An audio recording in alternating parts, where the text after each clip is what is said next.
Pedro Sánchez suprime el IVA de los alimentos básicos y dará un cheque de 200 euros para familias con rentas bajas. No se pagará IVA por la leche, el pan, los huevos o la fruta y bajará del 10% al 5% en el caso de la pasta y el aceite. Habrá un cheque de 200 euros para rentas inferiores a 27.000 euros y se congelarán los alquileres que se renueven.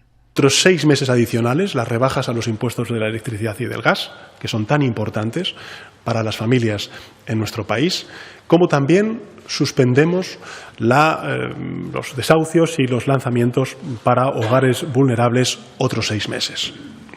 Extendemos también hasta el 31 de diciembre de 2023 el límite del 2% a la actualización anual de los contratos de alquiler e introducimos una prórroga de 6 meses para los alquileres que expiren antes del 30 de junio. Se extienden también hasta el 31 de diciembre del año 2023 la prohibición del corte de los suministros esenciales, del bono social de las familias más vulnerables y se mantiene el aumento del 15% del ingreso mínimo vital y también de las pensiones no contributivas. El Consejo de Ministros también ha adoptado nuevas medidas ajustadas, como he dicho antes, a la evolución de la situación económica en nuestro país. ¿Qué es lo que proponemos? ¿Qué es lo que hemos aprobado? En primer lugar, ante la persistencia de la inflación, especialmente en los productos agroalimentarios, el Gobierno ha aprobado varias medidas destinadas a aliviar a las familias ante dichas subidas. En primer lugar, lo que hacemos es rebajar durante 6 meses el IVA del 4% al 0% para todos los alimentos de primera necesidad, del 4% al 0% de rebaja del IVA y del 10% al 5% para el aceite y la pasta. Por tanto, del 4 al 0% para todos los alimentos de primera necesidad y del 10% al 5% en el aceite y la pasta. En segundo lugar, aprobamos una ayuda de 200 euros para más de 4.200.000 familias con rentas de 27.000 o menos de 27.000 euros para compensar la subida de los precios de los alimentos.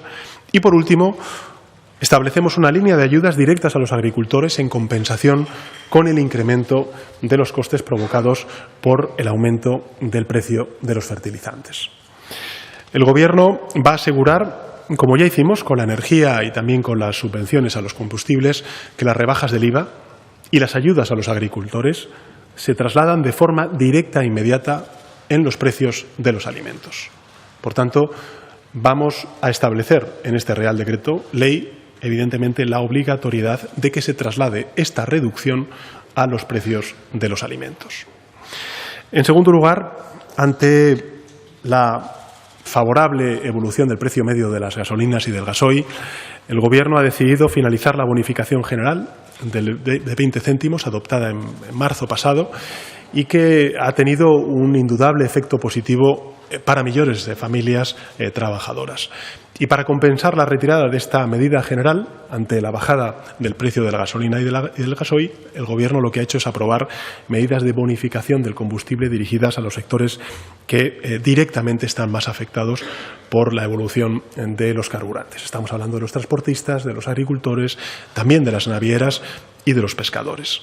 Y además vamos a seguir apoyando a las familias manteniendo las ayudas directas del 30% para el transporte público urbano e interurbano en aquellos territorios, y esto quiero subrayarlo, en aquellos territorios en los que los gobiernos autonómicos y las entidades locales complementen hasta el 50%. Por tanto, se mantendrá ese 30% en aquellos territorios donde los gobiernos autonómicos y los gobiernos locales suban hasta el 50% y, por tanto, aporten esos 20 puntos extra. Esta medida es evidentemente complementaria a la ya aprobada por el Gobierno de gratuidad del 100% en el transporte por ferrocarril de cercanías, de rodalíes y de media distancia y supone una apuesta, creo que sin precedentes, inédita, histórica en nuestro país para potenciar el transporte público, alineada con nuestros objetivos de transición ecológica, de protección a las familias trabajadoras e indudablemente también de lucha contra esta crisis energética.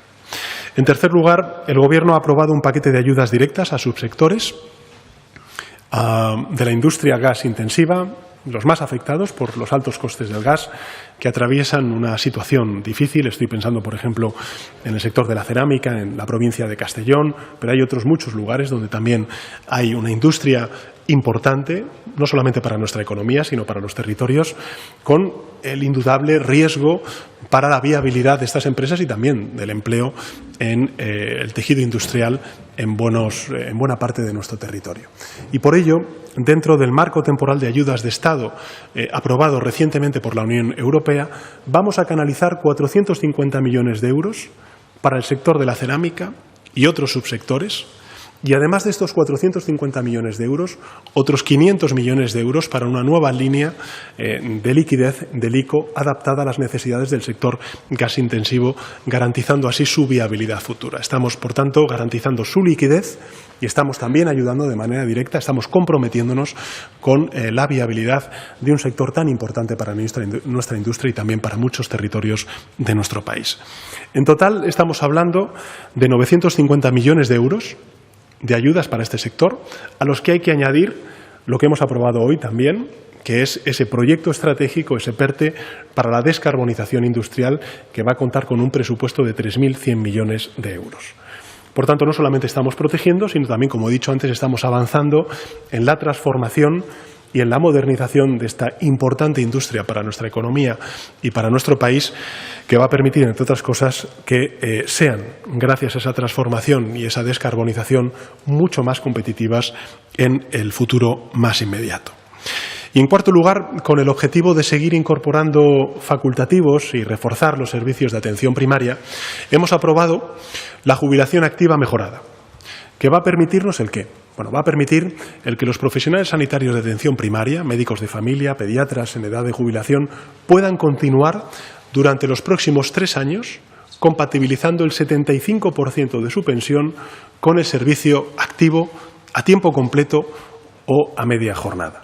Este es un proyecto pionero que estamos incorporando en el Sistema Nacional de Salud y con ello lo que se demuestra es, de nuevo, el compromiso del Gobierno de España por reforzar nuestro Sistema Nacional de Salud y, en particular, aquellos pilares mucho más debilitados a lo largo de los años, como es, por ejemplo, el de la atención primaria.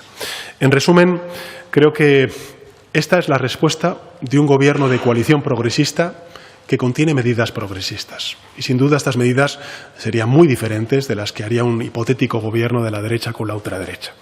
Y este gobierno de coalición progresista, si va a hacer algo, es seguir protegiendo a la gente de a pie. Antes de concluir, me gustaría hacer otra reflexión. En mi discurso de investidura centré hace más de 3 años en 4 los objetivos para estos 4 años. El primero, el de la transición ecológica, el segundo, el de la transformación digital, el tercero, el de la cohesión y el cuarto, el de la convivencia. Ciertamente, la España que nos encontramos en 2018 tenía muchos deberes pendientes en estas 4 áreas que no olvidemos, son las que explican en buena medida el progreso de las naciones en el siglo XXI. En transición ecológica, España había abandonado el uso de las energías renovables e incluso se puso un impuesto al sol. Tal era la ceguera entonces. En transformación digital, baste simplemente con recordar el éxodo de científicos y de investigadores como consecuencia de los recortes que se perpetraron o cómo se limitó a la mínima expresión el presupuesto en ciencia, en investigación, en innovación durante los años de la derecha en el gobierno. Hoy España es todo lo contrario, es atracción de inversión nacional y extranjera por su apuesta por estas 2 grandes revoluciones y por darles, además, una perspectiva integradora desde el punto de vista social y territorial a estas 2 grandes revoluciones. En convivencia, España sufrió en 2017 un intento de quiebra de su orden constitucional en un territorio importante como es Cataluña. Sin duda, fue una enorme irresponsabilidad, la del independentismo, la que nos llevó a ese precipicio, a ese abismo. Pero también lo hizo la incapacidad de quienes desde el Gobierno no atajaron a tiempo una de las mayores crisis de nuestra historia democrática. Entonces, el Gobierno contó con la lealtad de la oposición, algo que hoy, por desgracia, no ocurre, como tampoco ha ocurrido durante la pandemia ni tampoco está ocurriendo ahora con la guerra. Pero volviendo a Cataluña, hoy la Constitución se cumple en todos los territorios del país, también en Cataluña.